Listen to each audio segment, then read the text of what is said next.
Welcome, I'm Peter Block in San Francisco, and let me welcome you to our coverage of TCT 2013. With me are two people who absolutely need no introduction. Roxana Moran on my left, and further to the left, way out there, Spencer King, who obviously also everybody knows. So we're here to talk about the clinical trials being presented at TCT 2013, and I'm going to turn to Roxana first. Roxana, SAFE-PCI, a women's trial for angioplasty, radial versus femoral.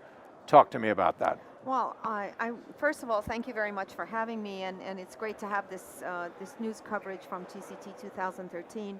Today, we've heard for the first time the results of the SAFE-PCI study, an all-female study for the first time conducted out of our National Cardiovascular Research Cath-PCI, ACC Cath-PCI registry, with a randomization done through this registry, with site selection done through the registry participants, and an ability to actually download and get data out of the registry to populate a clinical trial. How wonderful was that? I was really thrilled to see that for the first time to answer a very important pragmatic question, radial versus femoral in women. And we know women have more vascular complications, they have much more bleeding, but yet radial access is not being used in women because their arteries have more spasm and more difficult. And as a result, we really don't know, is it really safe and effective to use the radial access? So this was supposed to be a 3,000 randomized patient trial, trying to get about 1,800 PCI patients, PCI women, women undergoing PCI. Unfortunately, the trial was stopped early because we're doing very, very well in PCI. Yeah, as a matter of fact, we're doing very well. The bleeding rate was so low that they could never figure out how they could ever show that there would be a difference. Isn't that right? That's exactly right. And I think that the DSMB, which was led by Dr. King, really looked at this and said, well, this is going to be a futile trial, that you'll go to 3,000 patients, and unless you want to increase your sample size, you probably will not show the benefit.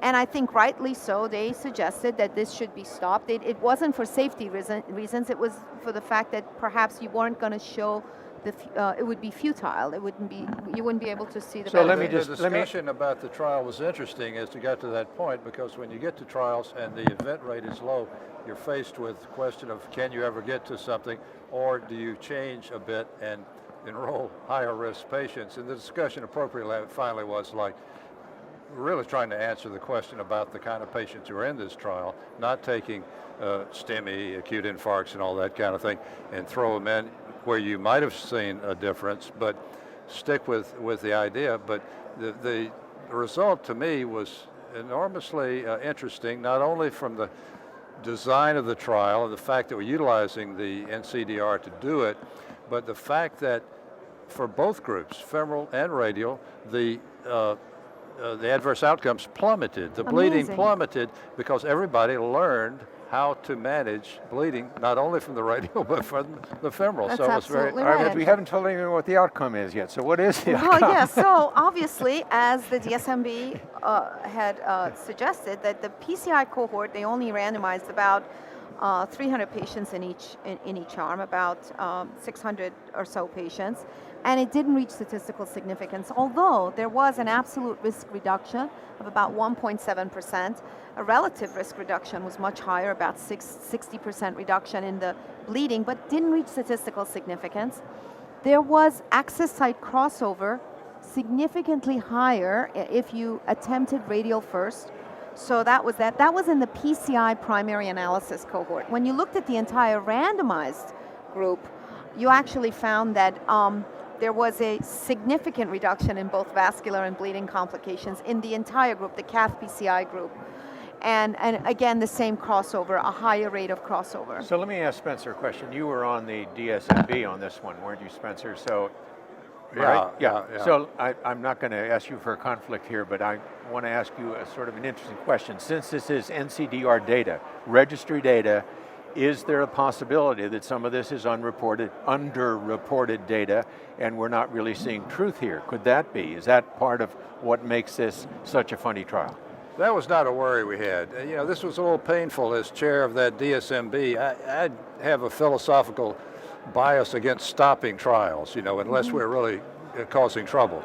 So we didn't want to do that, but we felt like we had to say, look, the event rates here are so spectacularly low that you're never going to get to the answer. So then the decision had to be, do you continue just to establish other safety measures? And they did, and so I think the results were interesting and helpful. They don't say you have to do a radial in women, they don't say you have to do femoral in women, but we learned a great deal about it, and I think the mechanism of doing this trial is going to be applicable to a lot of trials in the future using the NCDR ACC database. Well, the good news is that now women can have their choice. I mean, the good news is you really do have a choice of how you approach these patients. Let me move on. Oh, okay? You want to move on? Okay. I know you probably want to say something more, but we can come to back at the end.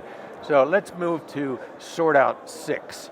Spencer, give me a quick summary of that trial. So the Sort Out trials compared one stent to another. By and large, they are comparing a bioabsorbable polymeric coating, Biolemus eluting stent, to other stents. In this one, the comparison is between a bioabsorbable coating and a biostable coating, namely the Resolute stent using zotorolimus. When they did that, the comparison was carried out only for 1 year at this point, and it does not show a difference between the two strategies. They both had the same. The other question is with the bioabsorbables coating, do you decrease stent thrombosis? So that was an endpoint as well. Stent thrombosis also was not different at 1 year. A caveat here is that some of the other sort-out trials before using everolimus versus the bioabsorbable coating showed nothing at a year, but a trend to an effect at 5 years. We published in JACC Intervention the 5-year results of the LEADERS trial, which interestingly showed a bit of a separation as you went further. So it'll be important in this one to, I think, look at a longer-term follow-up and see if the neutral events at 1 year are maintained or not. I was going to say the same thing, because it seems to me that at 1 year you don't really get an input into what long-term stent thrombosis is going to be. Yeah, I mean, I guess this is the idea that if you end up with a bare metal stent, your polymer's all gone, then theoretically any late effect of polymer, if there is one, would be negated. Okay, thanks, Spencer. So let me go back to Roxana, because she wanted to say something to sort of end up with SAFE-PCI. Roxana, final thoughts. I mean, I just think that the vision of putting together an NCDR registry and using it as a platform to answer important questions, especially comparative effectiveness studies that we have a difficult time getting funded, would be just seminal, and I think it's a fantastic venue for us and a platform.